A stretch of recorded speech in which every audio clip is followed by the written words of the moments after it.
Roman పవెల్ని ఇప్పుడు IPL fans అంతా మనిషివా సూపర్ మ్యాన్వా అంటున్నారు.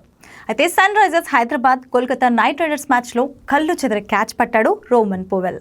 సూపర్ క్యాచ్తో sunrisers star player Heinrich క్లాసెన్ను పెవిలియన్ పంపించాడు. దీంతో ఈ సీజన్లో తొలిసారి క్లాసెన్ 25 పరుగుల కంటే తక్కువ స్కోర్కే వెనుదిరగాల్సి వచ్చింది. కీలక ప్లేయర్ క్లాసెన్ త్వరగా అవుట్ కావడంతో సన్ రైజర్స్ హైదరాబాద్ కుప్పకూలిపోయింది. కామరూన్ గ్రీన్ వేసిన 11వ ఓవర్లో పవెల్ సూపర్ క్యాచ్ పట్టాడు. ఓ ఓవర్ 4వ బంతిని క్లాసెన్ డీప్ మిడ్ వికెట్ దిశగా భారీ షాట్ ఆడాడు. సమీపంలో ఫీల్డింగ్ చేస్తున్న పవెల్ తన కుడివైపు పరిగెత్తి గాల్లోకి జంప్ చేసి సింగిల్ హ్యాండ్ క్యాచ్ పట్టాడు.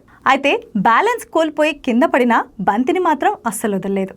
ఇది క్లియర్ క్యాచా కాదా అని పలు యాంగిల్స్లో రీప్లేలను పరిశీలించిన థర్డ్ ఎంపైర్ చివరకు అవుట్ అని ప్రకటించాడు.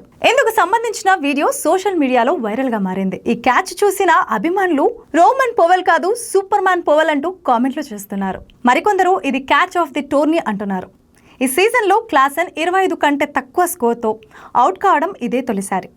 ఇలాంటి మోర్ ఇంట్రెస్టింగ్ స్పోర్ట్స్ అప్డేట్స్ కోసం చూస్తూనే ఉండండి ప్రగతి మీడియా. Thanks for watching.